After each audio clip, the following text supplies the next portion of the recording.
4.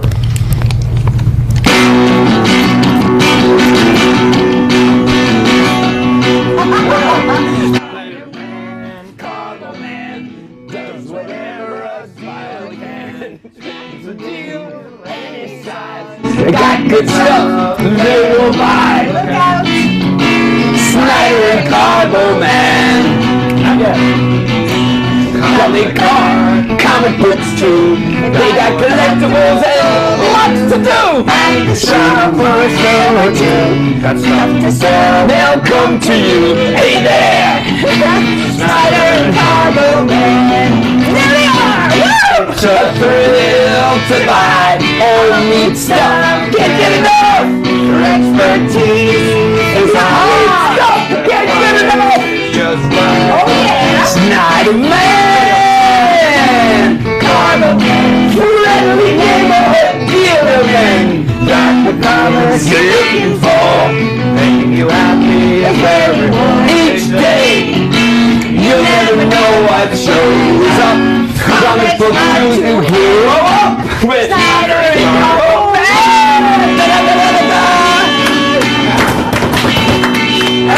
Every week it's new lyrics. We're rewriting it as it goes along. It's fresh every time. At least we have fun, right? It's sort of like history. Keeps it alive. Which of those 3D in the IMAX on? Okay. Because I've been running in and out of the IMAX theater for the last week.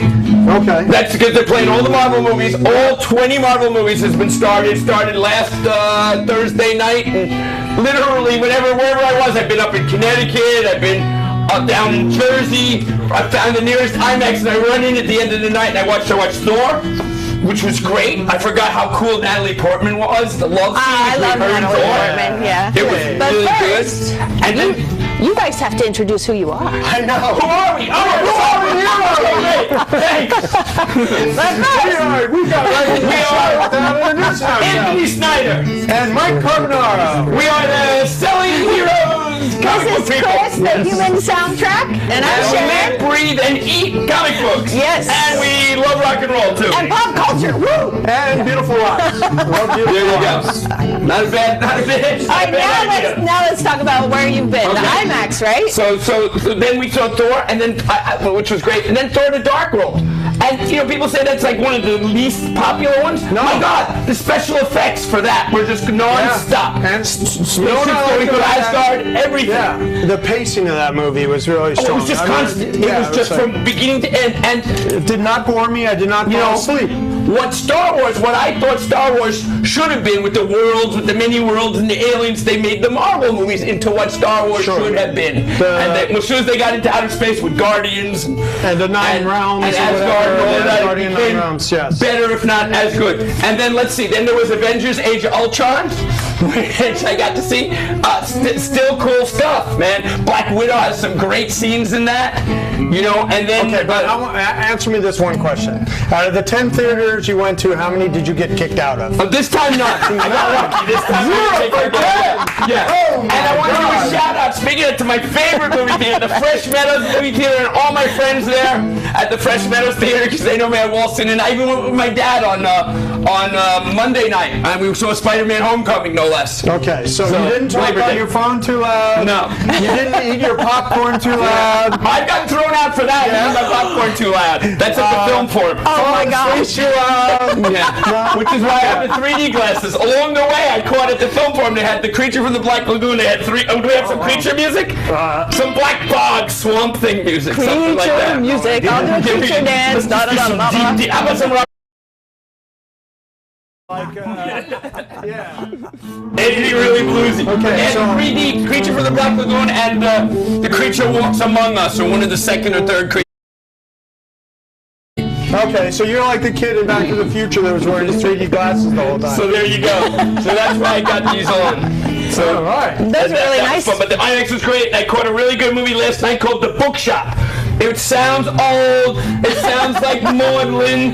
But it really was an amazing film. I wouldn't have gone. A friend of mine recommended it. I met her at the theater. We went, and it was absolutely amazing. It was by this a female director. Her first name is Isabel. I can't pronounce. That's a shock. A female director. She's awesome. She was amazing. This is shocking to me. She did. Bookshop. Yeah. It by Susan Waldman. No. It was really, and it was all about courage. This lady in the late 1950s, her husband had passed away in World War II, and she decides to open a bookshop in London, and all the things that happened. Oh, the first feminist bookshop? No. Just a regular bookshop, and she's in her bookshop, which at that time was kind of like, whoa, oh my gosh. Okay. You know. Okay. So she was selling banned or inappropriate or censored material. She just did the one book, and it created a big stir in town, and it was quite interesting. But it was a great film all about courage. But is Lolita? Does Lolita deserve to be censored? Let's ask our school teacher. No. Not censor anything. That's all the reasons die to be banging a 12-year-old girl and let's write a book about it. And one last thing, Labor Day, I went to the best trip, because you're going to hear stories about New York. Because I'm from New York, Queens. Anthony's from New York, so you're just going to hear New York stories from us all the time. Vincent's Shrimp on Mulberry Street down in Little Italy. I had it with my dad. He's 91. We sat there at the end of the day. We watched the sun go down. It was absolutely wonderful. The best shrimp. They give you the shrimp, but the biscuits are the best, and they give you a choice of sauce. You get sweet sauce, hot sauce, or really super hot sauce. So it is just the best shrimp you can ever imagine. Go there. Mention Selling Heroes, they'll give you a free biscuit. Just like don't walk. Where's that? Walk. So you can walk down the street. You get a spare rib and mohawk and a biscuit in Vincent's. No, I thought it was an egg roll. Oh, an egg roll too. So sounds good. With Carbo and Anthony, you get egg roll too. So we've got a super guest on, and I think we should bring him on right away. We do. If you're okay with that? I'm really excited Adam to have him Anthony. on. Adam Anthony?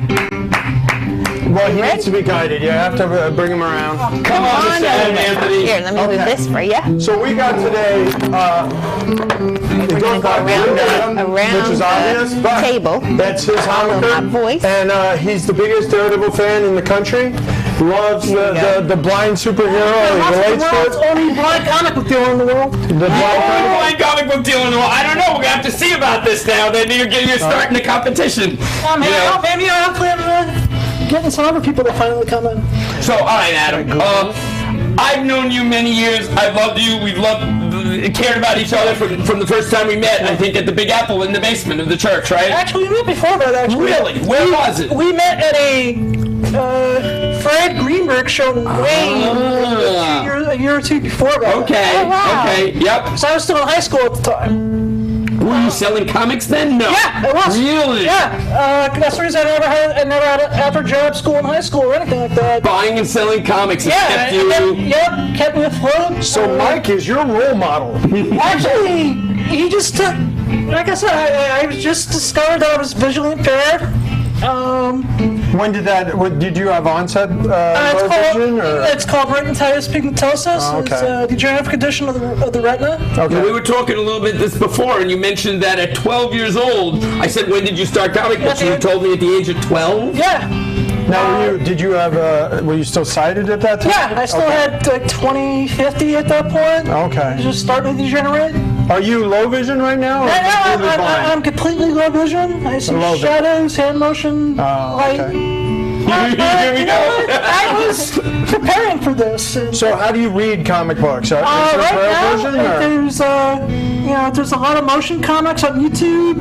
Really? I have a thing on my computer that will reprint to me. Oh, cool. When that doesn't work, I have a friend who works at a club on West 28th Street. Am I allowed to say what it is? Sure, say the club. She works at Scores. Uh-huh. She's awesome. There you go. Came here for those dancing girls.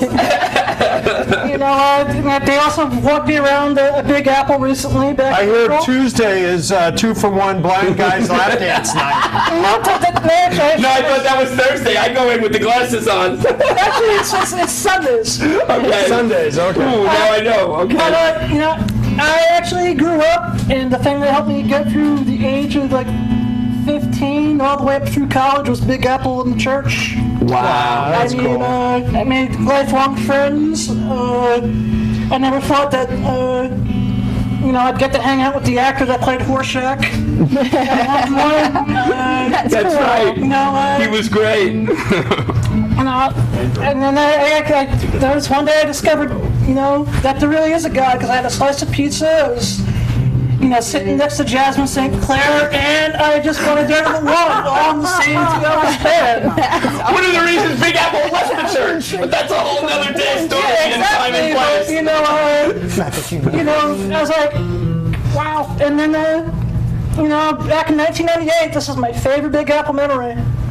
I got to meet my inspiration and my role model, Kevin Smith. One of the great writers of the Daredevil series. Yep, he just started writing Daredevil at the point.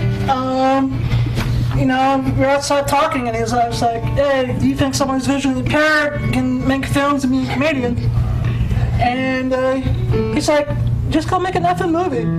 And I was like, all right, and went to college. Where did you go to college? Johnson Wales University up in Providence. Nice. Providence is a great city. My cousin lives there. I go up there a lot. Yeah, It's pretty cool. It's a really Schooling-wise, it's great, right? Brown University. Brown. It's got an arts. It's got the Rhode Island School of Art and Right, Design, that's where the one, Stanford Rhode Island. Furman, Yep. graduated from. Very prestigious. He would make a great Big Apple ghost. Who's this? Seth MacFarlane. Oh, Family great. Guy. Yeah. Okay. Seth, if you're out there, give us a call. We want you at the Big Apple. Yeah. But without the Big Apple Con, I would not be I would not have my own podcast. That's I never awesome. I never would have gotten on Howard Stern. When did you get on Howard Stern? what's How about that? That's great. It was in 2003. December. Oh, that must be hysterical. I was going to a comedy class at the time, and I did your show, and I was talking to Oliver, who owns The Encounter out in Pennsylvania. My good friend. Who's my friend again. Hello, Oliver. Is he? Yes. Yeah, you guys, that's cool. The beef is over? Yeah, the beef is over. Where's the beef? Yep. Come on. You guys actually kissed and made Yes, up? we did. All right. Since you guys had you got married, and there was a bachelor party, I wasn't aware that I should have thrown. I went, like I said, I learned. But the Howard Stern thing, tell us more about that. Well, basically, I just called up and I was like, as a joke, I was like, I'm pathetic, I'm blind, I'm about to turn 25, I'm a virgin, I'm gonna die a virgin, please help me. I got like a 5-minute voicemail. I got called. So 2 days later, my grandmother goes, Adam, I think the phone's for you. They're like, are you the blind person who called Howard Stern for sex? And I'm like, yeah. They're like, why don't you come on the show? You're gonna play a game show, and if you win, you're gonna win a trip to the Kit Kat Ranch out in Nevada. Oh, really? Oh my gosh. Did you end up going to the Kit Kat Ranch? No, they actually, that appearance got canceled because the porn stars they were gonna fly in for the game show couldn't make it because of forest fire, so they rescheduled it. Oh no, forest. Oh my gosh. So they went to doing Howard's version of Hollywood Squares in the KRX studios at the time. It sounds like a story all on its own. Yeah. And as a young comedian, it's like, it's like that version of Howard. It was like Gilbert Gottfried was there, and Rebecca Love and Caressa Kisses, who I won the date with, was there. It was amazing. It was the time of my life, and I never really gotten the courage to do it. If Oliver to say, I dare you to do it. So I want to talk to you a little bit about comic books and how comic books have expanded your life or improved your life or given you a way to associate with people and in the world and things like that. Because I know for me, believe it or not, there was a time I was kind of a shy kid, and I made money buying and selling comic books, and that was my entry into being social with the world and with people, and making a profit on comics and having friends at a comic book convention. For me, there's nothing better than walking into a show and knowing I know half, if not all, the people at the show and having a good time with most of them. It started when my friend Caitlin, God rest her soul, goes, why are you crying? And I was like, I'm going to be blind, my life is over, everything's going to suck. She pulls a Daredevil 184 out of her bag. 184? Yeah, Now, you told me you brought some comic books. Hold on, I'm going to go get them, Adam. Thanks, Mike. You brought a few of your favorite comic books here? Yeah, I brought some memories which tell the story. Some of the favorites. Now, I remember when this came out. I believe I had my comic book Yeah, store they got then. the This is Braille what, 82, 83? Yeah, I have the Braille tag on it to help me identify it. Let me put on my super glasses. Well, 194? Yeah, 184. What is that? 82. Yeah, or 182 because I probably 60 cents, Frank Miller. Man, these were Yeah. selling out on the stand as fast as you could put them. And, you know what? She's just like, read this. It's a blind superhero. And I was like, okay. Oh. Wow. Yeah, This is where you started with a Frank Miller Daredevil? Yep. Holy cow. And I was blown away. I was like, I want to be Daredevil. Where Daredevil is just everything that I thought the blind person should be, I learned from Daredevil. Awesome. And it, So it's an inspiration to you, this Yeah. comic book hero, and you were able to become a professional dealer. I've seen you at countless shows. I've been, like I just coming out of retirement recently because my vision got worse, and I took some time off to, retrain my skills and learn how to walk around and cook. Really? You have to retrain everyone. Wow, you have to readjust, I had to readjust. reacclimate. Yeah, and that's why I had a man at a Big Apple show in a couple years now. Uh-huh. So are you coming to the next one, March 9th and 10th? I'm coming out of retirement. Excellent. Yeah. We want everybody coming down to Big Apple to go. I want to pitch something to you. Okay, I'm ready. I'm ready for the pitch. I would like to run disabled services for Big Apple Con and do outreach for Big Apple Con. For anyone, let me, go to centers for the disabled and say, why don't you guys come to a con and I can bring a couple of interpreters and some wheelchairs. That sounds great. Love it. Awesome. amazing. You know what? Awesome. I'm ready to go. Because, I want everyone to feel the magic that I got in the church. It gave me a life. That's awesome. That's really, really intense. I'm absolutely 100%. I would love to do that. I had a friend of mine, my assistant, my friend Cindy. I had her give me a few ideas, and she came up with one question. And what do you think, are superheroes headed in terms of more being introduced with disabilities? What do you think about that idea? I actually think Maybe that's an idea for one of your characters by any chance, or it is actually an idea. or would you shy away from something like that? Would you like to delve into it? I actually have been trying to delve into it. Okay. It's just one of my friends, she's in a wheelchair. She was really upset and pulled out, Suicide Squad number 23. Yeah. Which I sold out of it a while back. Okay. And I was like, look, this is Barbara Gordon. She used to be Batgirl. Right. She's now paralyzed from the waist down in the wheelchair. And look, she's now Batman's computer excellent, second in command. Wow. Yeah, she runs it. Okay. Basically. Yeah, Okay. so, Eka, who's created by a good friend of mine, David Mack.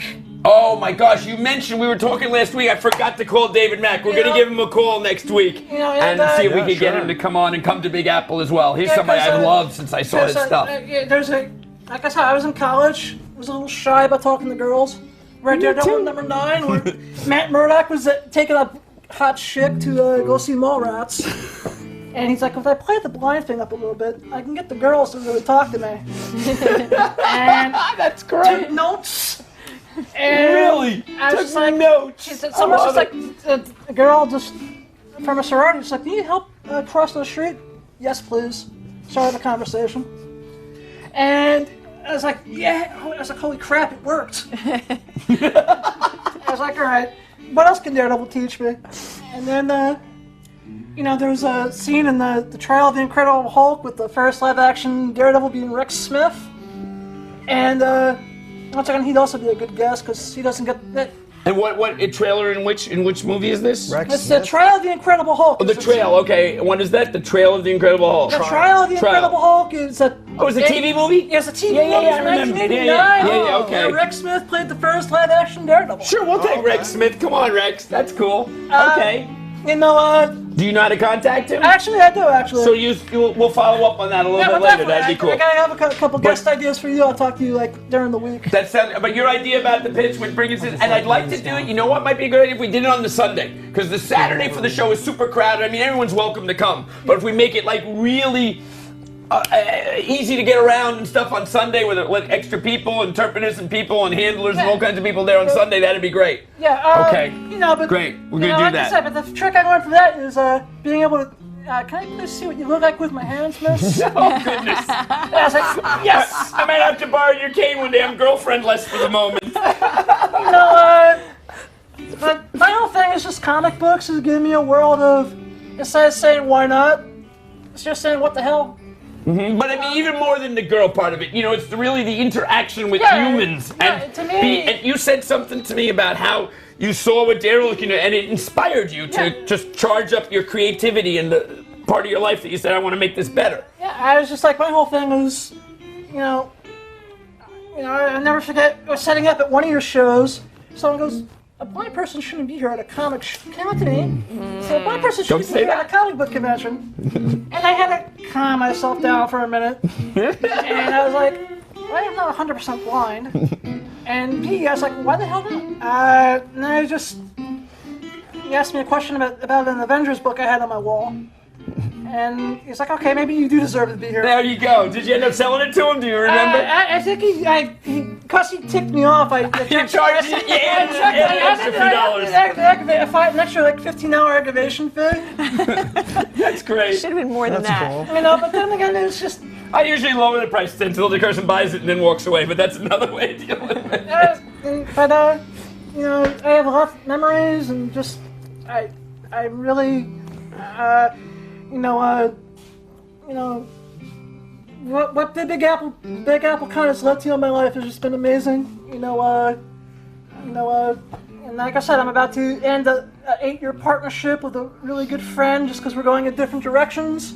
That's good. Sometimes that's the way life takes you, right? The meandering paths that we take. You can go do his Batmobile stuff. And, that's the guy who lent us the TARDIS. Yep, that's Jaron. He's my best friend in the whole world. Super cool, but he's doing his thing with the Batmobiles. I'm starting to get more involved with booking cosplayers for conventions and getting more involved with working with Heroes and Villains Fan Fest. Not just Big Apple, but conventions in general, comic cons or comic book conventions, whatever you want to call them. It's all ridiculous, the whole name thing, but that's another story. I want to chime in. I've been a positive for people. People want to say what they want about Mike Carbonaro. You have two examples here of Adam and myself that both started in this business because you put on the Big Apple show. Mm-hmm. I mean, he's had something that's kept him moving and grooving and being excited about in life. And I've had, built a business that supports 20 people and, being your partner in the show and such like that. And this was started by your initiative, let's call it, with the Big Apple show, and that's been important to a lot of people's lives. Keeping the comic convention in New York has always been important because I started doing it in 1970, and I'm not going to let it disappear. And whether there's a big show or a Big Apple show or whatever, there should always be a comic book convention in New York City. And how many years was the Javits Dark when that got shut down? Mm-hmm. There was a dozen years in between. 15, before Reed came in. Yep, 15 years. Play the game with them and do all the, smooth, whatever. I don't even want to talk about it. Like I said, I would like to see a monthly convention put back in New York. Well, I'm working on that. It's not going to be monthly, but it might be quarterly, so we're getting there. And we're going to add some art to it. I want to throw my hat into the ring promoting. I don't want to step on Great. No, you're welcome to do it. I'll help you. Whatever you need. I want to do something. Competition is healthy. I like it. But it's all good. My whole niche is I want to do a totally accessible con for people with disabilities. I'll help you with that. My courtesy, whatever you need. I'd like to see you get started with that. Like I said, one of the cool things about this Heroes and Villains Fan Fest. HandyCon. Handy Comic Con. Yeah, there's people that understand it. Handy Hero Con. Will Jasmine Sinclair come to I don't know about that. I had some interactions with her after the con, which I can't talk about. Oh no, we'll leave that alone. Okay, great. Off camera, I'll tell you why Big Apple left the church later. Don't say handy unless you get There we go. See, I'm trying to was trying to figure out what the rating system for the show was. No, it's G. It's a family-friendly show. Exactly. We like to keep it that way, please. And so is this one, Dan. There you go. But my whole thing to anyone who, either sees a person with a disability or has has some type of disability, just live your life. You find something that you love, find a really good group of people. I didn't think 20 plus years later I'd still be in the industry, but neither did I at some point. So there you go. Sudden, thanks to I had a long conversation with Oliver, and Oliver Hockman, a friend who owns the Encounter in Allentown, Pennsylvania. That's his last name? Oliver Hockman, yes, sir. Hockman, yeah. I've known him for 20-something years now. Now I finally know There his you go. last name. And I don't know his middle name, so there you go. Just pretend you got a flu and you're. Okay. No. I love the guy to death. Disability aside for a moment, but the idea of making money with comic books, then that's always been my thing. And, making a living and buying and selling stuff, whether it is someone wants to do stocks and bonds and coins and stamps and collectibles, but comic books was my thing and collectibles that I loved and liked, and somehow it just worked, and you do this. I actually, if I knew that selling a double of an Amazing Spidey 300, would have led to all of this. I was like, crap, I can make money on this. See? And then it was around the time that Batman. Speaking of 300, and what's the villain in 300? Of course, we all know. Venom. Yes. So. I sense a segue coming on. Yeah, there you go. Right. Well, I sense your Spidey sense is working. So when you go to the movies? Yeah, I do. Okay, so you judge them on actually, they have something hearing called basis? they have something called audio description. Well, I can still see if I sit in the front row. Oh, okay. But sometimes it gets a little bit of motion sickness. So now they have something called audio descriptive. We got the front row too. Oh, cool. So Really That's neat. awesome. now Captain America is throwing his shield against a white building. Okay. Or Elektra is kicking Daredevil on a playground. Why was this movie made? Oh, okay. So they could get married and have kids. Yeah. Well, that's the best thing that came out of that movie, though. Yeah, that's true. Look, really bad comic book movies spawn marriages. Right? Green Lantern, he got Oh, yeah, that's true. Holy Blake cow. Lively and Ryan Reynolds. They And they have Celebrity kids. marriages came from the comic. Yeah, that's interesting. married. Yeah. Ooh. But okay. That's cool. I think it's been a real special treat having you on and This has talking been a about blast. why we Like I collect. said, We're going to bring you back before the Big Apple convention and talk about what we're doing. And maybe between now and then, you and I can figure out something to help you set a date for your con, wherever you might want to do it. And we'll talk about that. I'd be happy to help you. thank you very much. And all the fans out there. So the object and what you want to get out of this is that anybody can do anything. And that's what living in America is, in my opinion, in many ways. So there you go. So much. Thank you, Adam. Thank you so Super much. cool. I'll walk off with you for a second. Great. Sharon, you got it, Adam? Yeah. Great. Yeah. All right, Adam. Super cool. Yay. Oh, we got a deal? Sit You ready to back do down a where deal? you were. That was great, Anthony. Anthony, I want to thank you for Sure. saying such nice stuff about, It's what not I've that tried to do often over that the I say years. nice stuff about There you, you go. so you gotta, appreciate it while you can. You want to follow it up with a quick deal, and then we can bring our pal out. I'm always in the mood for All right, a quick- great. I'm going to quick show you aid. something, and it's what's in the box. Sharon, I have a feeling you guys might like this. This is super cool. I bought some of these at a show this weekend that we were at, and this is one of the coolest things. It's original I want these. 1970s switch, Yes! light switch Wonder plates Woman! of Wonder Woman. They're plastic, as you can hear. Super cool stuff. So, Wonder and I've Woman got light exactly 50 of them. 50. So it's easy to figure out the numbers. You ready for the price? Dun, dun, dun, dun. I would say 10 or 12 bucks, $8 a piece. Why do I need more than whatever Sharon wants? Well, you can those Right. you can have, but I mean this is a super seller. This thing is going to be amazing. On that quantity, $5 each. Come on, dude. I can't do $5 $5 a Yes, you piece. can. Really? If you want, I'll do $6 a piece, and you can have 50 of them. That's your deal. 50 of Yep, them? you can have 50. That's what I got. You have 50. I don't want 50 Okay, of them. whatever you want. That'll be I the don't know last if we'll time sell you that find them for many. that price. You'll be selling out of these online at $20. You think? I think so. What do people think? Let's How many see you if want? You want anybody's 25? chiming in? That's $6? 25. Yep. Yeah, this is great. It's 1970s stuff. You don't find anything for $6 from the 70s. That's original, and Wonder Woman is hard stuff to What find. is 20 and Wonder $6? Woman. $120. All right. There Yeah? you go. 20 of them. Did you got say it. all right? Okay, 20. 120. Keep it coming. All right. Where's the gun? Oh, Oh, that's a little too much. Hey, I Oh, caught this is it. real money today. I like that. It's better. I caught okay. it. Okay. It's There you. Okay. You got it, Sharon. yeah. Okay. Here. You go back. His wife. Here's a plus 20. kidding. I owe you $80. All right, I gave him back You that got money. 80 on credit. I'm putting that here. Okay, so you got 20 of these coming. You know, we didn't really even Those are talk too fun. much about the Daredevil comic books so much. You brought a couple of This Daredevil one. comic books with you. And Well, these are Adams. Let's give the. I'll put hand those back aside. to Adams. so you had a super cool comic book right behind us, which is one of my favorites. Anthony, is The this his 7? too? Yeah, Yeah, where I think we're Daredevil gonna go to goes, the 7. where Daredevil goes from That's his it. yellow outfit, which was his traditional early outfit, to the yellow outfit. Now, who created the yellow outfit? The artist? Wasn't it Everett?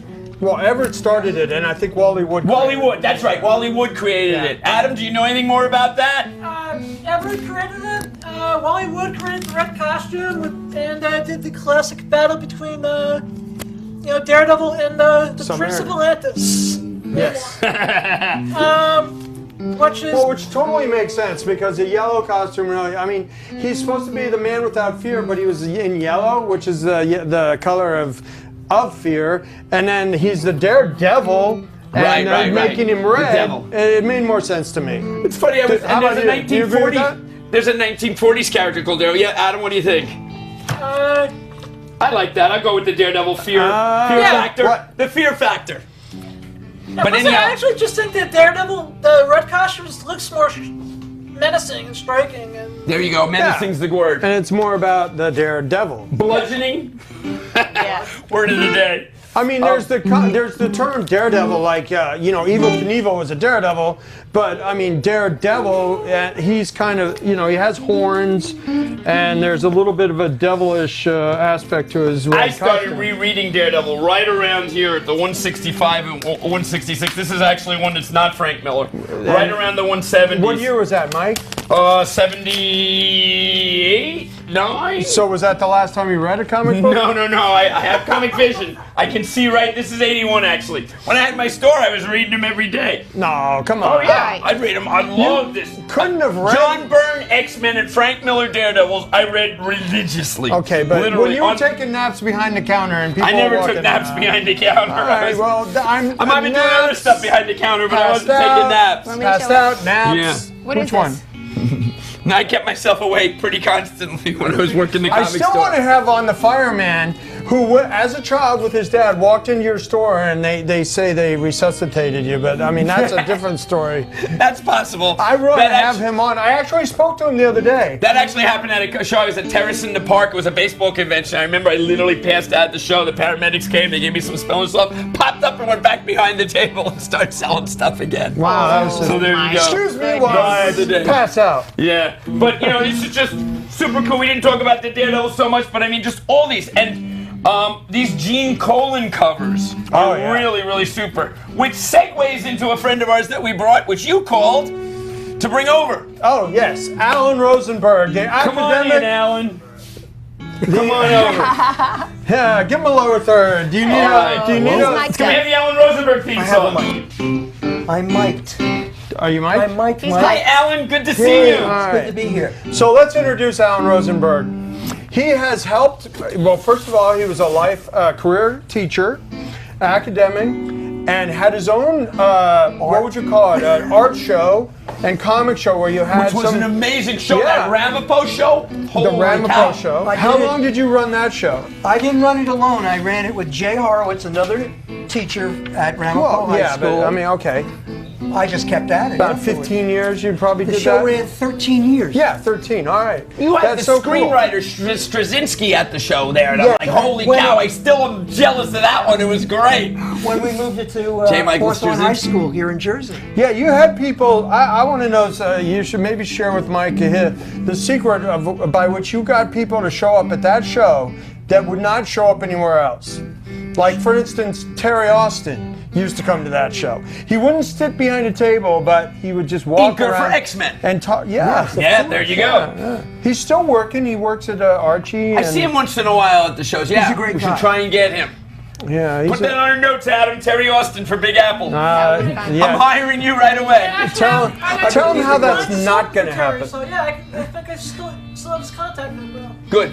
Right. Terry will very nicely sing. Yeah, that's why he's I'll like, ask, you're right. I'll ask him, but What if you offer him like 1,000 bags of kitty litter?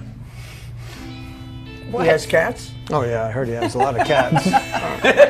If you didn't know that, then the joke doesn't work. So No, I don't think anybody knew that. no, he's got cats. Okay. All right, we can move on. So, first of all, I want to reiterate the incredible covers Gene Colan did. Yeah. We got him to many of the Big Apple shows. Oh, yeah. And look at this one with the Thor. Awesome. Sorry, I knew there should have been. This is Gene Colan with Dr. Doom, right? Number 38? Yep. Yes. Gene Colan cover. There you go. Awesome. So anyway, and he was a guest at many of our Big Apples. The reason Michael and I got to know each other is through the high school conventions, and I found out after a while that Michael was starting the Big Apple. Wow, that's right. When we in the basement started of the it. church, and so we kind of circled around each other, and Shot arrows at each other? well, we were just chucking each other out, and then, as I hoped he would, he invited me to come work for him at Big Apple. 1998. Yep. 20 years later, I am now having this year, I had my 20-year anniversary with Big Apple. Oh, really? Okay, we're going to have a cake. I just watched Laurel and Hardy a couple days ago. So. I think you should stand up. All right. So what's cool about it, you've had this working relationship and you've helped Mike get artists to his Big Apple shows. 20 years. But I want to talk about the essence of collecting and what it's meant to you in your life as an academician. Like a couple weeks ago, we had a pastor on, and what? Time out. What? He keeps saying academician. I taught TV production and art. Okay. If I had Academically, didn't you? Yes, In an well. academic setting, you taught. Yes, but All right. if I had to teach social studies or English, I would have been behind tables at a comic convention selling comics instead. Oh, okay. Really. So I'm what's the the most point of unacademic which we teacher ever. digress here? You were a teacher. I was a teacher, and I Okay. had to meet certain low standards, but I met them. Okay. All right. So, but you've been a collector all your life as Yes. well. We did a deal you didn't want to do on camera just for a piece that you really liked.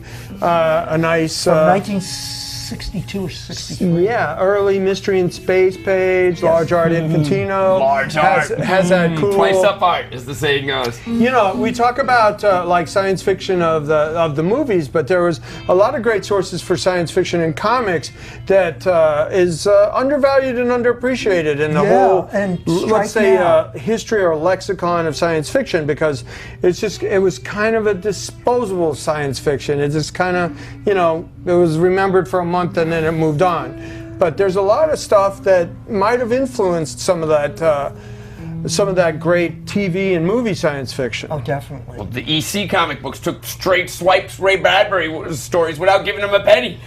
All the great science fiction. Till he asked for it. Right, until he asked for it, and they said, sure, come on, and they just made friends, and they carried on the relationship. When you Well, did no, that, there were credits adapted Yeah, from a Ray exactly. Bradbury story. only on- after he asked to be Oh, paid. only after. Okay, I didn't understand that. But there was no retribution. They just got it together and they carried forward and said, okay, let's do this now. Well, you're talking about a time where it's like the guys could be, they appreciated being put in print. Yeah. And not, oh, you want to print my stuff? Yeah, well, Okay, just Yeah. tell me. Tell me you want to print my stuff. There was a time when Ray Bradbury was not rolling in money. Right. Even though he was starting to get a lot of recognition, science fiction authors did not make a lot of money in the 1950s. So those small but steady checks from EC filled the car up with gas. Paid Sure. for a new tire, Yeah. which made a Yeah. difference. Everybody probably thinks Philip K. Dick was rolling in money. He struggled for money his whole life, and if he had not had that heart attack and died, he would have finally made his money after Blade Runner. So anyway, one of the reasons I came on, as we were talking about, was when you had your science fiction show a couple months ago. Right. I wanted to just mention a few more science fiction comics that I think collectors would really enjoy. the two main ones I was thinking of were the DC Comics Strange Adventures and Mystery in Space, especially the years when Julie Schwartz was the editor. Mystery in Space was Adam Strange, who people will know from the TV shows now. You know, I don't even know his powers. Adam Strange. What's his? He doesn't really have He's it. kind of like. He's He's a future guy. Was he a space detective? He went out and kind of No, Was he a policeman? No, That's he was the just word I was looking for. He was just a hero. Really? He got teleported to this other planet. The planet ran halfway across the univerce, and He had a hot babe with him every once in a while, didn't he? she's Yeah, my, there we go. she's A my super all-time planet girl. favorite. Alana. Oh, really? Oh, there's a great cosplay. We need Alana to come to Big Apple Convention. There'll be a special prize. She had that dark blue, black hair, just like Superman. Oh, really? Yeah. So I just wanted to mention those comics. If you want to Kind see of a Buck Rogers, Flash Gordon update. Yes. Let's call him an update. Only with Homage. the science supposedly a little more serious, but You mentioned Buck Rogers. There's one of the pulp the comics. original. That's the original. There were 3 stories in this. This isn't the first one. This is the middle part of a middle 3-part series in Amazing Stories, and this is the first cover with Buck Rogers on it. And as you can see, he's flying. Frank Paul Artwork. Frank R. Paul, who did one of the most famous and important comic books, Marvel Comics #1, Marvel Mystery. The cover to Marvel Mystery is pretty cool. You know, I was being with my dad this last weekend. I was out in New Jersey with my friend. He lives out in Freehold, New Jersey, all the way out there. We're talking about property. My dad had been in real estate. And my friend's saying, man, I wish my property were worth $1 million. It's worth $500,000. My dad says, don't worry about it. In 5 years, 10 years, everyone's going to have these. And like we thought the Jetsons would happen now, maybe it's going to start to happen. And people will be able to get to a place like that. Whereas as the crow flies, there's only, 20 miles, so you can get there in a half hour with your Starting little to talk about jet suit. automated airplanes. You know, and if a man who's 91 years old can see that happening and has seen history go through its changes, it's finally here. And this is 1928, so 100 years from this. 28? Yeah, 1928, so 100 years from there, you're going to see this happen. 90 years ago. Yep, August 1928. 28? Amazing Stories. I thought that was 30s, but No, so pretty cool. But yeah, you're right. Strange Adventures, those Mystery in covers Space. by Carmine Infantino, most of them. And Or some of them. Murphy Anderson. Murphy Anderson, yeah. Amazing. And then, Amazing. Gardner Fox was the... All guests of the Big Bringing Apple. it back to the Big Apple show, they were all guests of ours and they're all gone now. Which is part of, you were saying, Ian? Gardner Fox had a lot to do with those, That's too, part right? of the He Big edited Apple. those? I've been working real I hard. wrote them, yes. John Broom wrote the other half of them. Okay, yeah, I knew he was a writer-editor guy, right? He did edit some of those non-hero stuff too, right? And there's some modern comics, science fiction comics. One moment, you're talking about Big Apple and all these guys that have passed away, and I've been thinking about that. People, and what do you do? How do you have a Big Apple? So we have to. I've been really contemplating it, and I haven't gotten it all perfectly aligned yet, but I haven't even spoken to you about it. But I'm coming up with a new plan to reignite Big Apple and to take it forward into the next 20 years and figure out how to keep the old Big Apple and still do something that's going to be now more modern, because the Big Apple has stayed the same in many ways for the last 20 years. So it's time to evolve it. But it's part of our Part of the charm, but it attraction. still needs to take it to the next level so we can get the thousands of new, collectors and dealers and just attendees and voyeurs that want to see the stuff that we do. You know, as a vendor there that's been at be every inspired. show, you don't have a problem with bringing the collectors in. I mean, those collectors do come because Love this cover. they are looking for. They're still looking for that. Oh, great. We're now interrupting this segment from Anthony Snyder by a David Bowie song. Science fiction song. So, Anthony, no, you're right. We're talking about collecting.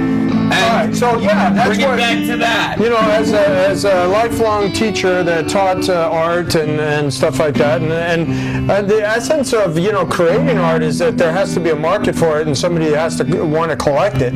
Because if you didn't have collectors in the art market, whether it be the modern art, the classic art, the old art, prehistoric art, whatever you wanted to do.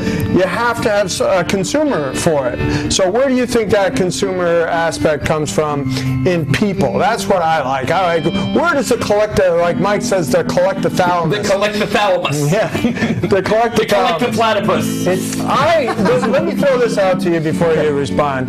I think it's part of the hierarchy of needs in humans. Like, we have an instinct to collect, and that collecting instinct came from collecting nuts, berries. Yes, we had to go out and collect. Necessity. Now that we have grocery stores, and then Hunter-gatherers. Right. There you go. The hunter-gatherer aspect. I collected comics like crazy when I was a kid, and then when I got to 8th grade and my hormones changed, and I started playing team sports, I left comics behind, and not until I met this wonderful lady and I shut that hunter-gatherer thing down with that aspect of life, and I became a dedicated family man. Into collectibles. Right, we started collecting comics together. And kids! You got kids now you're collecting. And those kids collect stuff. Speaking of kids, Jameson. Yes. How you doing? Come on in. Come say hello. But, maybe he has something to add to the collecting so thing. what do you think? But the collecting idea, the Where do you thought think process. collecting comes from? Hello. I Hi, think Jameson. you came up with a great idea. Also, we want to, in a way, it's almost like a magical thing. We Knock want over everything away on your way. we want to possess what we love, Yes. and see if we Nostalgia. can, Especially and see if if we you're can a draw its Scorpio. power to us. That's why I've gone. I collect a lot. Possess what we love, but that's so broad in its, Well, it is broad, in its But it's idea. not to the person, it's personal. but You don't love a lot of things. I don't love a lot of things. Wait a I like minute. a lot of things. There's a lot of things in life I like. This on down is what I love. And then what she gave me, the 3, mouths to feed.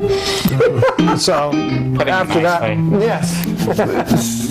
But there's also something about the numbering in the comic books, right? The completest thing. The completest thing. Okay, so Yes. getting it all and having it. Get the whole 'cause I've seen collection. collectors that once they complete it, that's it. I did it. Now I'll move on and I'll sell it and move on to something else. And that's part of it. I have in my office my original my checklist.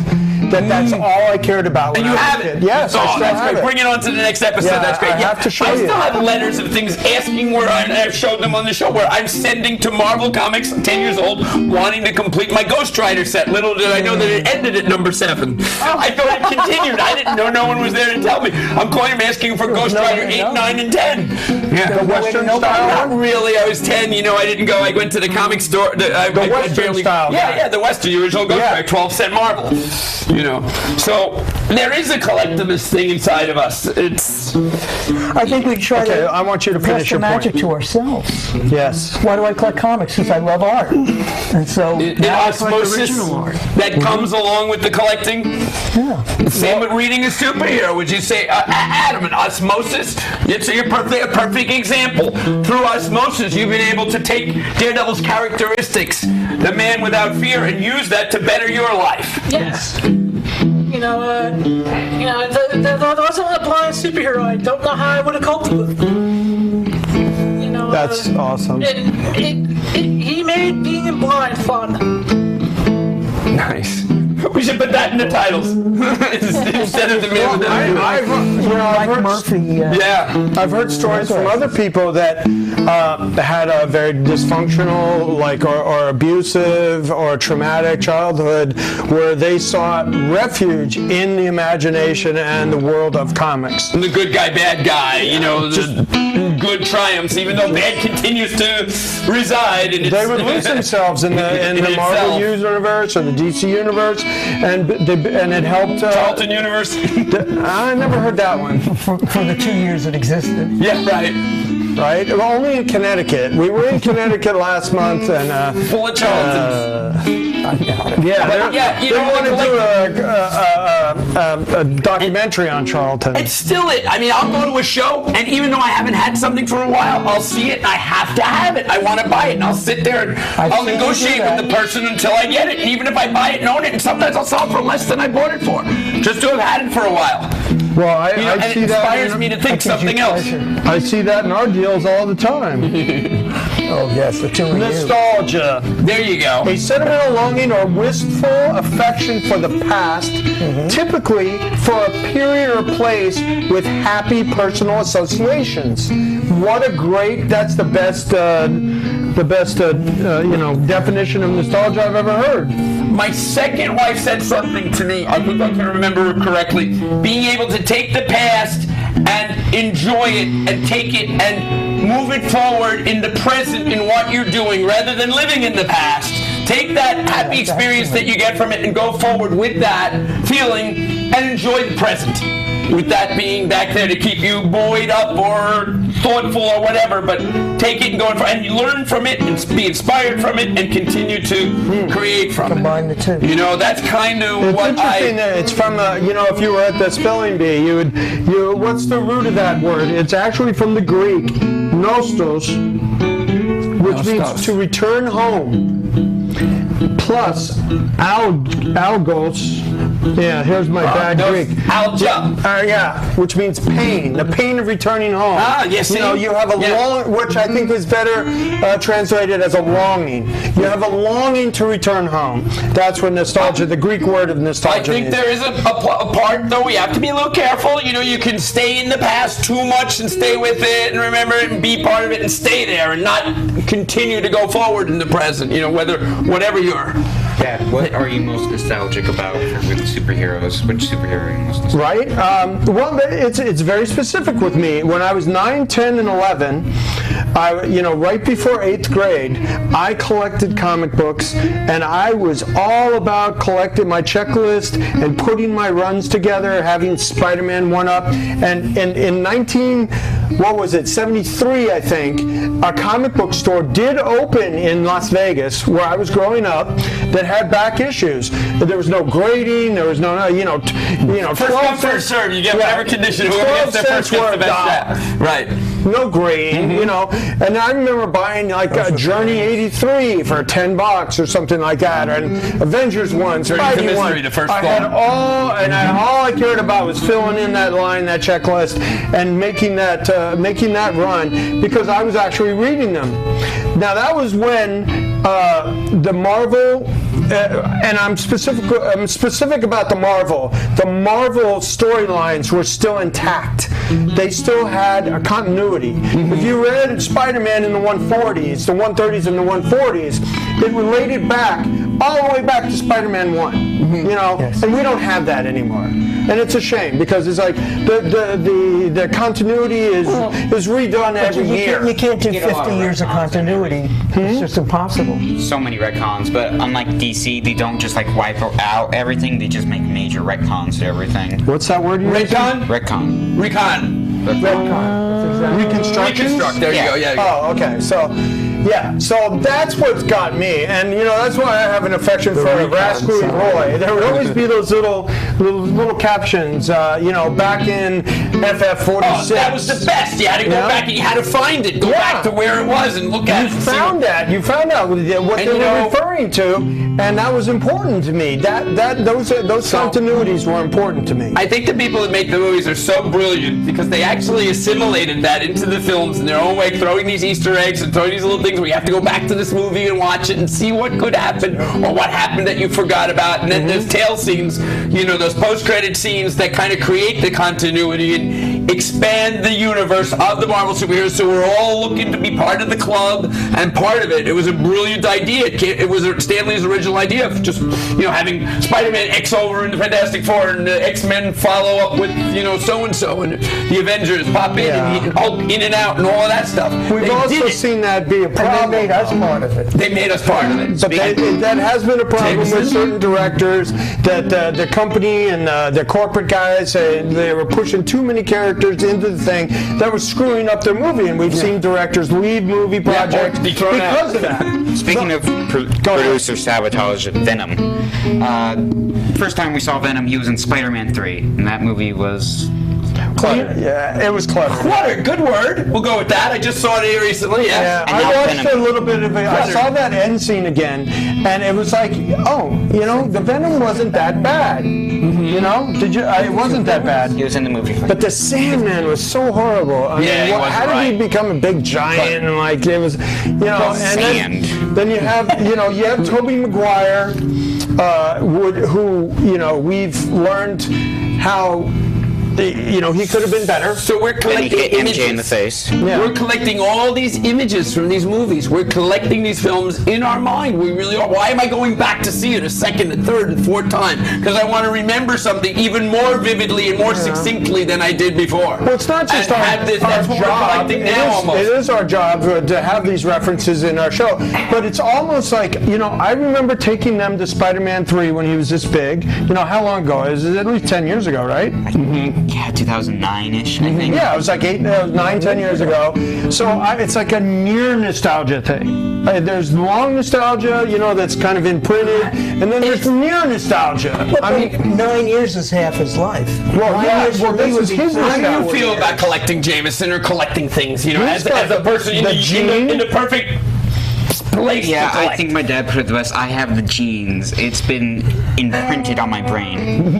Oh, and Yes. My daughter became what do you a guys dancer. think about the solo Venom movie coming up? Like, apparently the producers liked him so much they wanted him in his own movie.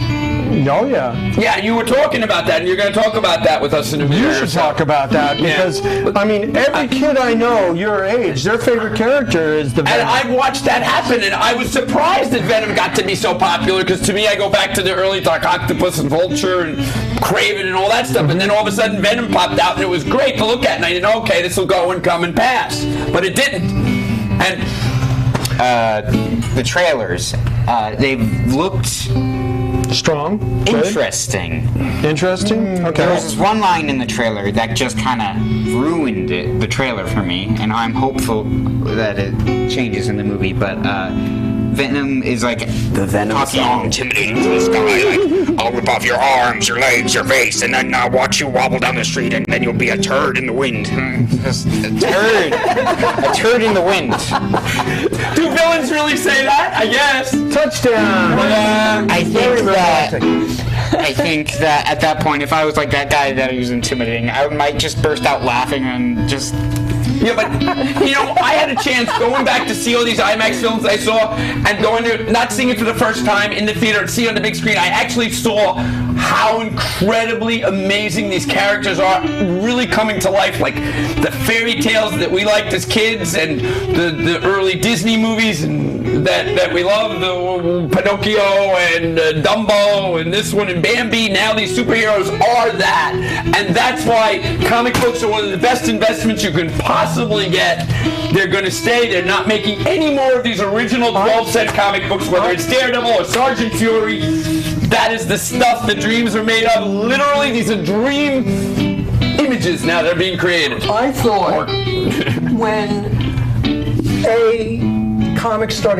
everything started getting reprinted in graphic novels, and that now everything is available for download, I thought collectible comics were going to go down the toilet, collecting them, you know, the prices, and instead, Yeah. They had a reverse reaction. There was a lot of people that thought streaming comics, online comics, motion comics, you know, reading online, online subscriptions were going to be the death knell of physical publishing comics. Oh yeah. And there was you know a whole momentum to that, but. Again, nostalgia takes over, and the physical possession of having to have something in your hand that you can feel and look at and read at your own leisure, and the fun of collecting. Put it in order. Yes. Adding the grading aspect of creating a number and a possessive amount and a population report and all of that to the book. It's like added to the value increase. It's like making your collector friends jealous. Even the smell. Even the smell. It's like saying, like modern art museums are gonna get taken down by like video games. It's just not gonna happen. Well, there's a huge point with that is you can't have variants online. You can't have a motion comic variant that's $100 or a motion comic variant that's $1,000 in the collector market that are happening right now today. You have these 1 in 1,000 dealer incentives and store incentives that are investable and are great for the marketplace. I don't think it's hurting the marketplace. There was overproduction that hurt the marketplace in the 90s that led to a collapse, but I think the way the incentive ones and the variants are happening, it's okay. It's okay right now. Right? The incentive theme song. The incentive theme Incentives song. all down the line, every store, all the time. Well, a certain amount of the people who've been drawn in by the movies, it's a smaller percentage than there should be, but those people are starting to enjoy it. And for them, the nostalgia of collecting physical comics, I think, is fun for them too. I think it has helped physical comics. I have a warehouse location. I do all the shows, and there are new collectors coming in that want to break into collecting comics, and they're attracted to artwork as well.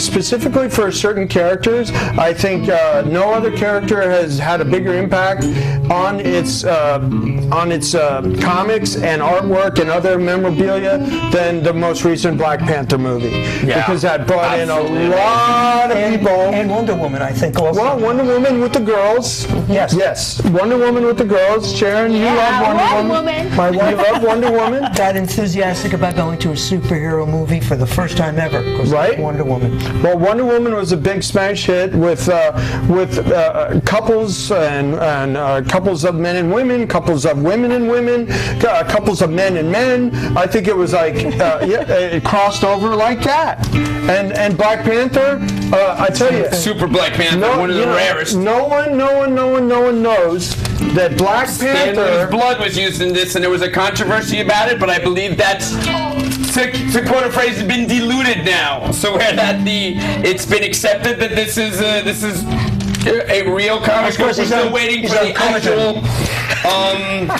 legal battle, if there was one, to be over, but this is a really rare. First time though. Yeah. Oh really? Kiss. Right. Yeah. They used Kiss blood in the Marvel Super Special way back in the 70s. I was more worried about the Kiss comics. To go back to nostalgia that you were talking about, where do you find the nostalgia? At a comic book convention. Yeah. At a comic book convention, Well, whatever you want to call it. That's what dealers set up. And that's where it starts. Yeah, sure. And that's where so many kids get started, and you see the action, and then you can go back and do something else, and go back to it a year later, or 2 years, or whatever. Well, the point I was trying to make was about Black Panther is that brought in a lot of people of color that appreciated seeing somebody that looked like them, and people of color made the Black Panther movie the most highest grossing Marvel movie in America. It's still grossing, in America. It's awesome. No, but there's bigger grossings worldwide. Like Avengers worldwide is $2 billion. We will be selling trips to Wakanda at the Big Apple, outside the Big Apple during the event. You can leave your deposits now. I've actually got a whole creative thing that I'm working on to do that. Okay. Which is what I want to do with Big Apple. I want to bring the experience and make it more fun. I want to go back to that amusement park idea, which was my original idea of running a comic book convention, which I did with a rock and roll convention in the 70s, with a time tunnel and time tubes and streets and boulevards and all that kind of stuff. You're gonna make Wakanda? The Crypt. What, Jameson? You're gonna make Wakanda at the Big Apple? I'm gonna we're gonna have trips to Wakanda where you can go up. The shuttles will be hovering down, every couple hours and taking you up. Yeah, but Wakanda's in a comic book, right? Yeah. Well, we're gonna take them up now. We're gonna take them up. There's a forest and a continent over there. A little hidden valley. Yes, there you go. So, with guys in the mountains. Yeah, right. That'd be great. I always thought Central Park would make a great place for a villain's lair under Central Park. Right? That was a Powerpuff Girl thing from like Mojo. Did they do that in Powerpuffs already? I missed that one. They lived in like a place called Townsville, and Mojo Jojo had a big Central Park would be a good place. It was used in a DC Vertigo comic, DMZ, where Central Park was a place where a certain tribe of villains were a group of villains. Oh, really? They had their clubhouse. They were the warriors who lived there. That's all over New York So City. that being said, I think Big Apple is going to be a real good expanding point for us, for our show. And I just want to explain what I do for Big Apple is for the last 20 years, less now than I used to, but now I get to do special assignments.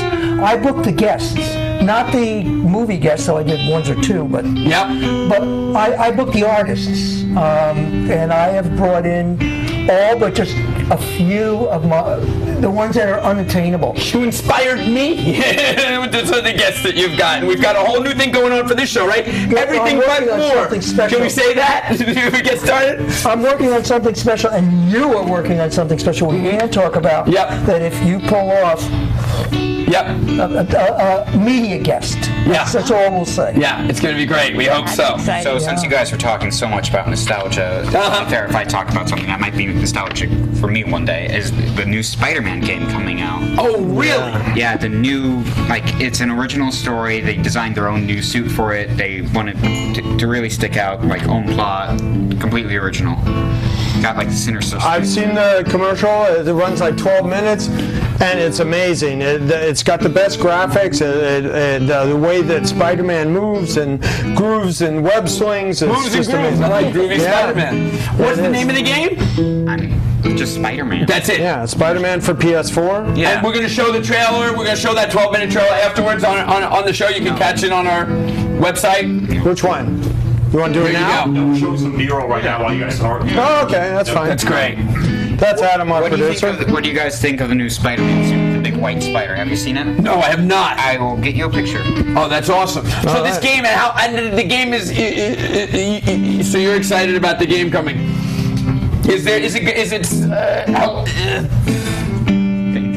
How long? I mean, what's the object of the game? Is there an object to it yet? Do you know that? Do you have the whole? Villains so far are the Sinister Six and the Negative Man. As far as the plot goes, there was the Negative Man. Yeah. Any relation to the Slender Man?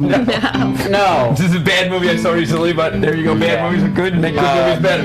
There's recently a power vacuum after Wilson Fisk, the Kingpin, who's Spider-Man took him in, and then the Negative Man is stepping up to become the new Kingpin. We were at dinner after last week's episode, and yourself, your two brothers, Anthony, Sharon was still in North Carolina, and we have to do this more often. And you guys start talking, you and AJ start talking about Spider-Man. Next thing you know, you called this character called The Wall, a Spider-Man villain called The Wall. There was The Wall, and how did he get his power? A wall fell on him. There you go, that's it. There's a more high school student that had an after-school job as a constructionist, just had a wall fall on him. You said, Spider-Man said every villain possible. They're going, really? And you said, okay, here it is, The Wall. How about a villain volleyball? You got hit once too many times playing volleyball. No way. In the gym. In Spider-Man. Is this real? The Dodge. Did we just make this up? The Dodge, I like that. And the volleyball versus the Dodge later on. Oh, and the other one we were talking about is Big Wheel. Big Wheel, that's right. Big Wheel. There's this guy. guy. Just a wheel, a spinning wheel. A guy in the green leotard with made fun of that was in Black Hawk. Oh yeah, there was a spinning wheel in the Black Hawk later. Yeah, the early Black Hawks. He was he was in trouble for money laundering or something, of all things. And then you hired some big supervillain to help get rid of the evidence. Hire a supervillain. And then the supervillain was nah, I'm blackmailing you. Wait, there's Hero Fire. There's been a villain for hire, right? Oh yeah. Well, long story short, Big Wheel fell in the Hudson River, I think, for 20 years and was dead for 20 years until some writer was like, oh my god, this guy's hilarious. And brought him back and put him He wasn't encased in ice or anything. No, he just fell He just popped back up. He was just drowned. I guess the East River is like that. It's so bad it just keeps you Especially in petrified. the 70s, when you could walk across it. What'd you say, Adam? There's enough stuff in the Hudson to keep That's people right. To alive. keep you buoyed.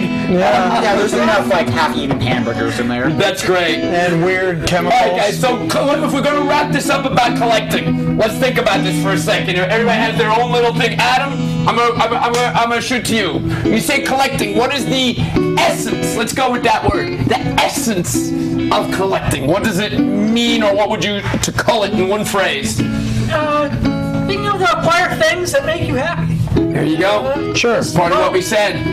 Okay, Miss Sharon Snyder. What's the What do you essence? say about collecting there, young lady? Oh man, you just get an amazing feeling. You know? That's great. You're just happy.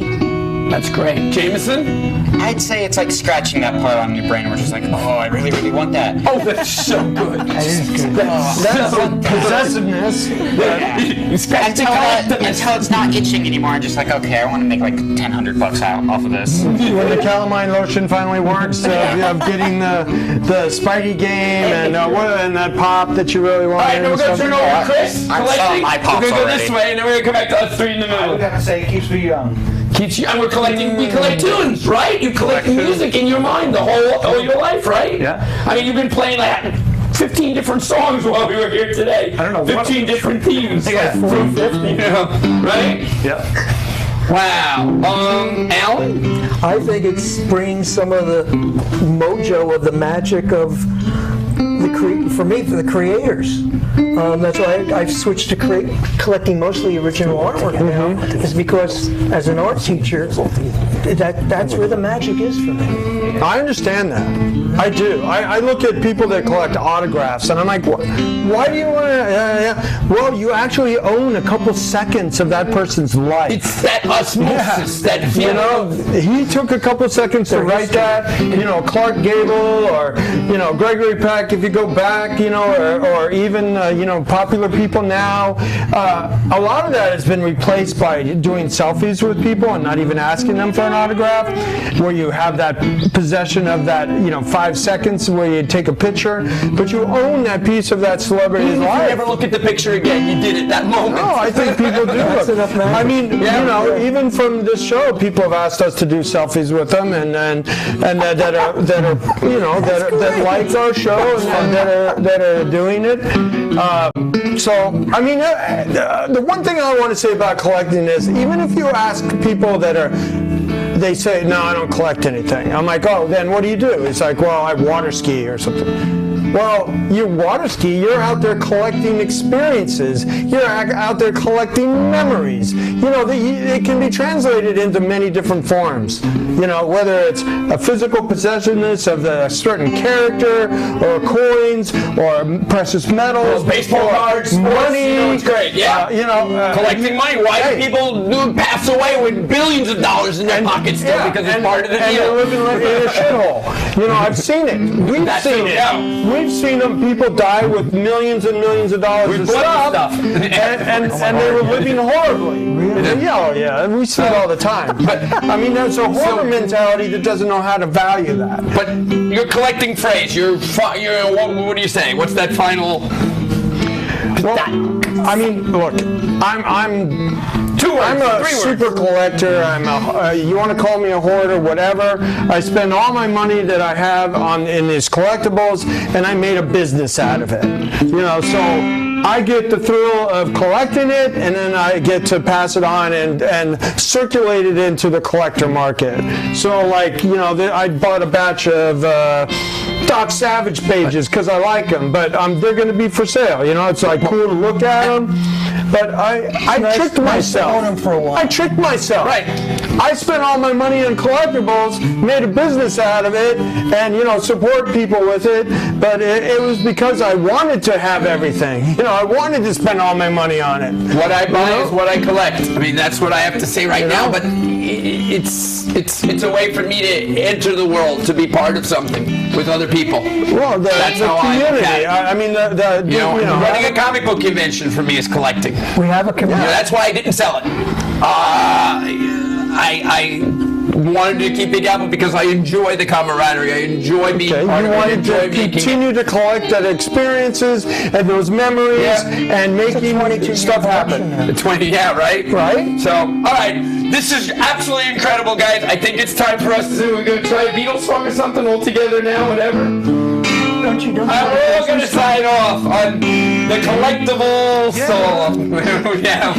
Do we have a Okay. We should talk about where we're going. But maybe not. Okay, Alan, thank you very much for coming. Oh, my pleasure. We're going to say goodbye to you. Did you want to and do, we're going to follow up with Big Apple, more notes and moments from Big Apple going forward. Yeah, he can be our Big Apple reporter. Big Apple reporter on the street. Did you want to do mine, We too? want to get a sexy young girl, but We get into the show. We're not into the show. This is post-show stuff. We're going forward. We got deals to do. Do you have any other deals for me? I have Yeah, other deals for you. you? What do you mean? I got Sergeant Fury lot right here. Look, Sharon. Look at this There deal you that go. just came in. I want Listen to it. Sergeant Fury. Okay, wait. What do you got there? This is your art. I got like that. just came in a collection of Alex Toth art. So for all my art collector followers out there, I got a really sweet batch of Alex Toth art. Look, this great illustration of this barbarian and in a brothel or what do you call it? A harem. There you go. Put that on the wall, Sharon. I Hey, don't like this one. no. But look at this. Let me see. I like Alex, this what is that from? Tippy T? Look at Secret guy's- Heart. Oh, DC character. DC. That guy's pushing Yeah, it that away, was a nice but also splash. stabbing him. Yeah. Wow, I Makes like it- this. But I've gotten a lot of response from people that said, "Hey, what? How Show you me with stab that." people. You know, so Well, art is one Hot of a Wheels. kind. You can't get it. As soon as it appears on this show, this is the first time it's What? Yes. exited anyone's collection or didn't it? put that up. There you this go. one? That's a Super that's a Hot Wheels. I love romance. the Hot Wheels comic books. They were so silly. What's this, Anthony? Yep, They made that's a comic book out of a romance toy by in Alex Toth. 1967. Alex Toth. Well, that was merchandising. They wanted to Your translate Captain it. Action Boy had a little comic book in it. Your Captain Yeah, sure. Action. Who did that? Do you Action remember? So this is Hot Wheels. I mean, Neil Adams did a few of these covers. It was really, From number one, Hot Wheels number one. it was, yeah, Hot Wheels 1. 7 had the infamous Santa Claus cover. Yeah, that Santa Claus cover. I actually owned that cover at one time. What was the Santa Claus cover? And Santa Claus in a car running kids over. Yep. In your house? Yeah, That's great. Thought I knew Adams. Oh, man. Oh, really? Was that the last issue? of Hot Those Wheels? kids Might were have on the been. naughty Number list. 6? Number 6 or 7. Maybe, yeah. Secret Six. Wow, these are cool. What do these go for? Some naughty kids. Oh, over $1,000 a piece $1,000 now, each. yeah. Wow. Well, More look than at this.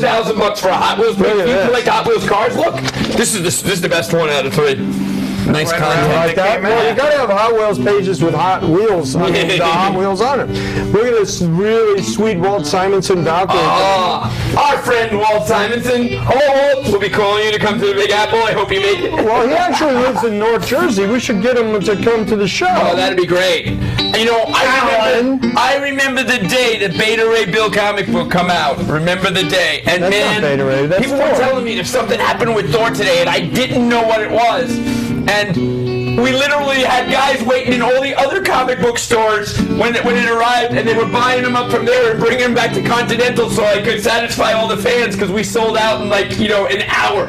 I think we ordered 200 copies of every major honey. superhero. We ordered 200 to 500. Power Girl. And X-Men was the most, but Beta Ray was the that's coolest. cool. Well, that's By the not fourth issue, I was Beta getting Ray, a couple of Power Girl. thousand of them, but yeah. that's But that's Thor. Walt Simonson's Thor's thing that dead. started the whole The Thor. alternate characters, alternate villains, extra styles of superheroes. You know, Now, I want it to was show you a beautiful. couple more things, and then we can move on. But look at this. This is a big piece of I Alex saw Toth. that. I saw you Wow. buying. Look at the graphics. The cool graphics. That cool. Yeah, and it's all hand lettered. What is it? 71? Something 69? like 70, that. 71? Really nice. So was this a comic strip in newspaper? I don't even know Looks if like. it went though. That's the thing. It was. I Super gotta. cool. I gotta research it a little bit. Nice. I mean, sometimes I just take things on the pure aesthetic of it. I mean, this is the biggest piece of That's Alex so Toth nice. art. No, but this looks really nice. This moves very well. Yeah. Anybody like boxing will love that. Yeah. And a boxing theme to it. Yep, we won. And so I also got in this collection. Ooh, I like that with the cell on the Oh, back. look at this. Dr. Jekyll and Mr. What Hyde. is this from? No, Was This is Alex Toth design art for a cartoon. this ever happened? This may never have happened. Did it or not? No, I don't think this ever came about, but this is so cool. Here's you in a bad mood. Actually, this happened to me about 2 weeks ago. I was allergic to soy. Oh my God. Scary. I literally don't need a Halloween costume. All you need to do is take a half a glass of soy, and this is my outfit. Yikes. That'd be fun. But but this is great. 1967. Yeah, color art. So this is an actual presentation board that Alex would produce for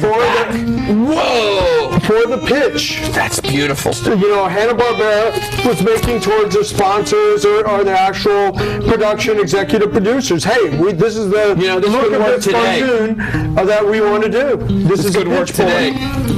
This is pretty good. You know, speaking of all that collecting, it gave me a whole bunch of ideas and inspired me. It's really cool. Money bag. Here, let's put some money in the bag. You got $80 credit. Let's go and see if I can use that up a little bit. Any more art? Wait, you got something really cool over there. I got another pitch board. And how much does something like this Dr. Jekyll go for? Ballpark. $3,500. Yeah. Same as the Frazetta. Did that go a little bit more? Frazetta was 5 or 6 grand. Frazetta found a home, yeah. Oh man, I wanted to buy that. I actually was trying to offer you money for it, and you said, I don't know, I want to sell it to a customer. Here's a pitch for a story about a cop that is a cop on the beach in California. And obviously they didn't like the faces, so we had them recreated. I could see why. Yeah. These are more severe. Look, Sharon. Those are much nicer.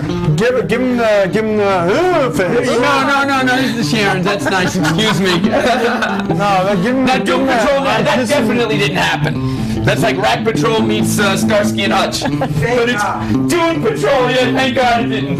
I don't know, Crazy Hollow that stars at the Big Apple if it did. Right? And made a living from it. Too bad.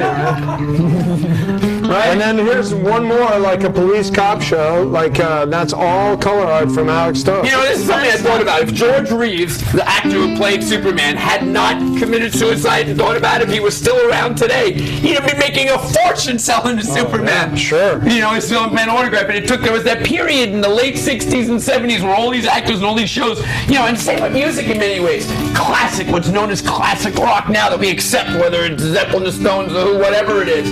There was that period when even the band members didn't know where they were going in the 70s. Punk had come out and pushed the edge of music to a different place, and these guys didn't know if their longevity or their place in history was going to be around or whatever. Well, I think they got helped out a lot by the casinos, the proliferation of casinos everywhere that had to bring in live entertainment for a nostalgic audience. Like older people that were sitting there playing slots that loved REO they have the 38 Special and all these bands, man. They still play. That was part of it, but to go back with the heavier bands, just the fact that the music was so great and it did live on, the same with this artwork and the same with that TV shows from the 60s and 70s. They really are very cool and really great in their own way. So the art continues and perseveres, and great art will stick around, and that's why buying art, buying comics, autographs and collectibles is super stuff and good investments. All right, so we had a bone of contention, specifically this bone of contention, when the hominid throws the bone up in the air and Kubrick switches to the space shuttle, right? That a million years later. So my argument was that what's it called? Great art. Oh my God, I can't believe I never bought any of these pieces. What's it called? What is it called? Jack Kirby art. Oh. The monolith. Yeah, the monolith. Yeah, the monolith comes Where's down. that monolith? Oh, by the way, I just ordered 25 monoliths today. What? Yep, I just ordered them, literally. Speaking of the monolith, I spoke to a man named Winston who makes recreations of the monolith, and we're working on getting the actors from 2000 either to the WinterCon that I'll be helping work with in December and or the Big Apple. That sounds so Keir DeLea and Gary Lockwood, who are still around, who you've got to see and come out and get autographs, but there it is, the monolith. So It is a bone of contention because the bone went into the monolith. Yes, the bone gets thrown a million years into the future. The bone becomes the spaceship. It doesn't become the monolith. No, right. No, that's not what I'm saying. Right. Okay. Oh my gosh. I'm saying that the monolith comes down and inspires and changes the hominid. Inspires. And actually instills thought into them. Yes. That's where we contend. No, it read inspires. it. How about read it? I'm not reading. That's a recreation of someone else's idea of the script. Can I read this? Sure, you may read it, but this Can I is get through a reading it to be your own paragraph word. without interrupting But you me? said inspires. No. Different than instills. And then my Instills father means read the it comic actually book. into them. I can't Inspires means it He's not going to let help them. No, No, No, you can read it. Go ahead. All right, we'll read it later. All right, read it. Read it for a bedtime story. Oh my goodness. Who adapted it? Marv Wolfman. You see? Okay, time passes without a sign of motion from the group before the monolith. There is no telling how long the strange man-apes, listening to the strange thoughts stirring in their brains. It stirred them up. And loins. It stirred them up. It did not say, here you go, you gotta do this. It stirred them up and they could have gone in any direction, but that was the direction As they far went as in. the writing of this piece of science fiction, that monolith Man's inspired interpretation. thought, and then they went out and used tools, the rock, the bone, they defeated the other tribe of I'm going to take that panel next week and I'm going to rewrite it in my own style. I'll tell you what I think. All right, but so- we'll continue this conversation. But the monolith question. The monolith. Is it or isn't it real? Is it like, what was it? Take a ball. Is she really? All right, you ready for a deal? I like that. We should do that with the guys. We're going to have that as one of the panels about the monolith when we have them on. Okay, we got Sergeant Fury collection here. You go, By the way, I think these are great. $5 and $10. And by the way, some of these are really nice shape. Look at this number 50, by the way. These could be $100 books here. So, Show some of them. a few years ago, I used to, somebody would offer me a stack of Daredevil comics like that. Yeah. No offense, Blind Adam. No offense, Mr. Daredevils were dead. And then they True that. yeah. So, I mean, they weren't selling until Netflix kind of reignited the collector market with it and inspired the collector market to come back to Daredevil comics, and they started selling again. I don't think the Daredevil movie helped with the Daredevil. I'm not talking about the movie, I'm talking about Netflix. So get it straight, kid. I've heard, and I never watched it, that the 2-hour and 15-minute version of the Daredevil movie that's unedited with more of the bullseye in it is better and more interesting. Maybe Heard of that. That's the director's cut. Yeah, the director. Have you seen that one, Adam? That's better than the theatrical. But still doesn't make the grade all the way, huh? Nah. Okay, there you go. So, Okay. reason to not That watch. movie has its points. Okay, All right. But compared to the Netflix show. just really cool stuff. Oh, and you got a couple of Where's nice our doors at key the line? bottom of it. Our key light What's went the key? out. All right, come on, we got to do this last deal I of the need to day. be lit. Wait, I still got one. Oh, we got to deal with Where's it. my light? Anthony, before the light, you may or may not want to buy this because I like a lot for these marbles. time and You got so many 20, deals. 40, 60. I don't know. You don't have 100 pieces here. You got about 80 pieces here. All right. So, 80 pieces at $5 a piece is $400. Nah, I'd be happy to sell them for that. I'll buy those all day long. I don't Okay, think you I buy them then. I think I want about $500 for this pile. I don't know. No, we're gonna put that one to the side. we're gonna put that okay, one we're gonna to- put that one to the side. I value those 12-cent marbles. Ooh, look at this, I like Mike. them. Okay, so now we have a foam Look set. at this. Oh, look at that, nice. Well, who's that guy? I wasn't sure. Right here, the Eternals. No. It's Foom. It's foam, but he's the part of the Eternals. No, he's Eternals. That's DC Unique. Yeah, but it has that same look to it. No. Okay. It was the Eternals that coming 1, out. 2, 3, 4, 5, 6, 7, 8, 9 foams, and a couple of magazines, including Paradox, Black Mark, Ilcade. Oh, this is the first Boba Fett, by the way. Oh, and we got Championship Wrestling from Madison Square Garden. Cool. 82 Comic Art Convention book. No, I love those. Yeah, I know you like the books. Maybe there's some autographs in it. Maybe there isn't. Oh, look, Frank Miller was a fan. 1982 comic, but Frank Miller was an attendee. Oh, there's a picture of Daredevil. And a picture of Daredevil. Here, Adam, this one's yours. Catch. Can you? Pass it to him, Sharon. There you go. That's yours. You get a Frank Miller. Yeah, It's throw pretty it at cool. him. He can catch. He'll use his He radar. might be able to. You never know. All right, then we're going to throw the next one, Adam, so get ready. Okay, so then we got this stack. You want me to add this to the Sergeant Furies? No, I don't need Sergeant Fury's kid. Okay, I was gonna. Sorry. I want $200 for this. That's what, $200 a piece? $200. That's what I can sell them Are you for. kidding? Any foam is worth $25, isn't it? They're worth $10 each for foams. Aren't they $25 each? And then you got the Baudet Vampirella. There's only 13 of them. That's why. So that's There's more than like you add up all the 15 each. magazines. It's like 15 2, 3, each. 4, 5, 6, 7, 8, 9, 10. There's only 15. You got the Vampirella, Baudet, Harley Quinn's. This is like some special Iron Man, Doc Strange, Spider-Man. $300. Ugh. Now wait, I'll throw in these. This is a bunch of posters. And some other stuff here. Hold on, a bunch of posters. Marvel posters. Marvel posters. Yeah, Marvel posters from, I don't even know. Like Flex Sales. Oh, that's from Watchmen. Watchmen. Bunch of Marvel and DC posters. $300. Okay, you can have these too. $300. And, all right, then we have some comic books, and you got some Miller Daredevils here. All right, fine. Throw them in for the rack. There you go. 3 bills. 3 bills I'll do. Okay, and I still owe you $80, so... All right, so I owe you $220. 1, 2. Give me another one. No. Hey, did you hear? $20 on the... You know what this is, Mike? $20 still going here. I know what this is. This is a nice pile for that price. We want to talk about some predictions. Wow, and you got some the stuff. Vampirella number 3. That's a good one. Okay, here you go.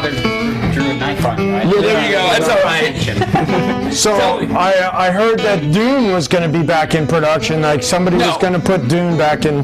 Yes, somebody's going to meant to go back. Well, maybe it could. That's a movie that's had many interpretations. So this is actually a Chris knife from a Dune production. I think it's from the Sci-Fi Network one. Really? Yeah. So this is a screen news Does prop. it have any? Oh, really? Yeah. You selling that online? No, I like Dune. I think Dune is very underrated. And I you think bought it this in a inspired- collection or yes. something? I bought this as a prop. Ballpark, what does something like that work? I'm gonna guess. Is that like $750, $1,000, $1,200? 1,000 I'll sell it to you. Really? Okay.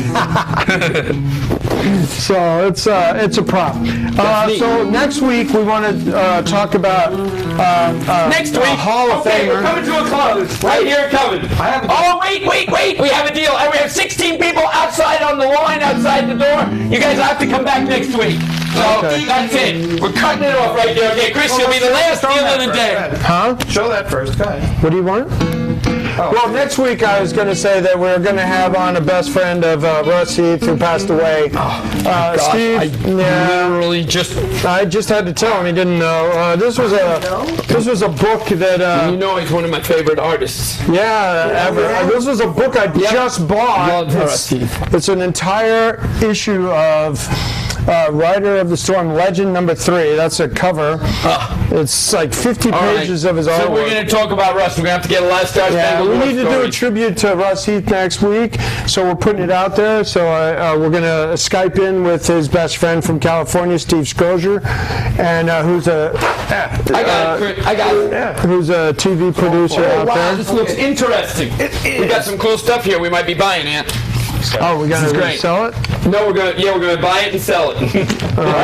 Who's selling what? Who's selling who? Who's selling who? That's the name of our. This is 60s Batman cell with a hand-painted background. Oh, Casper. Sharon. A That's a 60s Casper color. And Windy the Friendly Witch. Windy. Wee. Hello, Windy. Sharon. Oh, Sharon loves Casper. Okay, so we got the Batman, we got the Casper. Cool. There, And we got some. that's All the one. right, great. This is the best one in there. We got Hunchback. Ooh, Hunchback. Yeah, but this is better. I think it looks. Amazing. Oh, War of the Colossal Beast. War of the Whoa. Colossal. Hunchback of Notre Dame. You say Notre Dame, I say Notre Dame. And you know what? That's the same art This is used the on the 50s Aurora. version. This is the 50s one. The same one used on the Aurora box right there. And this Which isn't one? a re-release. This is an original. That's original. Yeah. Yep, Gina that's Lola good. Brigida. Wow, that's pretty cool. Well, then Okay. that's not the original. No, it is. There was the original other would be versions of it. Lon Chaney. With Lon Chaney and Charles Lawton and things like that came out in the 20s. Well, It started into it. But this Gina. is the original. It's not a re-release of this film because they would re-release it in the theaters a couple of years later. Oh, That's it's an original 57 version. Right. There's the Aurora That's box. the Aurora box art. Is that that's the Anthony box. Quinn? Yeah. There it is. Oh yeah, it's Anthony Quinn. I There you recognize go. him from the art. Yeah. Right? This is the A famous Greek actor. No, he was Mexican. He was not Mexican. He was from Oh Mexico. my gosh! Holy cow! He just played all those guys. Really? Let me see this again, though. Oh, this is a great. Name 2 movies where he played a Greek. This is a bad movie, but a great poster. Mike, name 2 movies. I can't. Come on. Oh, well, the one. The where- famous one. Come on. Zorba the Greek. And what's the other one? Guns and Navarone. Guns and Navarone. You're the winner. That Guns and Navarone took place in Greece, and he was a Greek guy. Who's the director of Guns N' Roses? Great movie. Yeah, Gregory. Alistair McLean. Yeah. Navarone. Did you see that? Yeah. Oh, we're gonna have to. Okay, we'll be yeah, playing that sorry, next yeah. for War Club. You know, I don't think the movie. So there was the Amazing Colossal Man. Which was the sequel to War of No, Amazing Colossal Man was the first one. And then this was the sequel, and then there was the bride, the giant bride, the colossal woman. There was a 50-foot woman? Yeah, 50-foot woman, exactly. Yeah. And then this, if you like rock and roll, of the Dave Clark Which we 5. do, which I do. Oh, cool. Dave Clark 5. Okay, I like this lot. This is an interesting And lot. that's a 1970, very psychedelic Sleeping Beauty. A psychedelic Sleeping Beauty. Ooh, I like that. Oh, this is nice. Well, Really there's a big story to Sleeping Beauty and how Sleeping Beauty really broke the mold on Disney pictures from that female artist that escapes me her name that designed and drew Sleeping Beauty. Really? Yeah. So I'm willing to trade all of this for that one piece, which I couldn't find in your truck. Oh, you want the Mad Wheels? What was it? Mod Wheels, yeah. Mod Mod Wheels? wheels. So you figure, I mean, the War of the Colossal Beasts is like $700 right there. But you gotta sell it. You might only get 4 or 5 for it, but okay. Maybe. So, Mario, where's that frame piece in my car? Go get it. Wait. It's got motorcycle guys on it. Wait. That's not all. If you order now. Oh, wait. Throw this in, and these got to be worth $5 or $10 each. Oh, we like this. Oh, I love this. They're all like 60s prizes. Oh yeah, I love this treasure A chest. whole box of Yeah, this is great. Well, we like this deal. So what are we trading for? Like a $2,000 thing? Oh, that much? Right? Weird. 1,000. It was only 1,000? Yeah. So you're trading all that for this? Yes. Well, let's see. Sharon's definitely want to keep the Casper and the Windy the. But if I do it, I have to buy you. We have to figure it out. What are you doing? He's trading me. Yeah, but that's part of our deal here. We'll have to figure out to find me out of it. Okay, here's your commission. I'll take the box. No, you don't get the whole box. You get. We'll have to figure this out later. Figure what out? We'll He's discuss trading me for something I have. Yeah, but there you guys, part of the deal. Yeah, part of what deal? You get commission on my musical director that I brought. No. Positively. Okay. Okay. You get to sing along with him. So do we have a deal? Yeah, I got a deal. Okay, great. Awesome. Yay. Good. I got some treasure chests. So what are we gonna be, Mike? Where are we gonna be? That That was I'm about going to a show. $500 like 15 years ago. I'm going to a show Saturday in Edison, New Jersey. No, Secaucus live. From Will Secaucus. be today in Leonia, Saturday in Secaucus. Back to Secaucus. Yeah. And you're going to I'll be at the art show. be. Is that in Secaucus In too? Hasbrook Heights at the Holiday Inn. Right. You can look it up at the Art Con, or you can look on my website where I'm going to be. That's the big Art Con, And- where all the art dealers come from all over the country and coagulate in a room much bigger than this. And there's so much art in the room you can't believe it. So, SuperMegaFest.com. All right, that's it. We've had a long show today. We've had an awesome day. Thank you all for watching. let's do our introductions. Collectimus. Let's say bye. Charge up your collectithalamus by buying stuff. Go out and spend money. Yay. Come on, Collectimus. Come on, Adam. Come on in here. It's Sharon, been can you help Adam? Sure, this way. All together now. together now. Collect stuff. Do. all together now. Great. Stuff. That's it. Thanks for watching, Sonia. We'll see you all next week.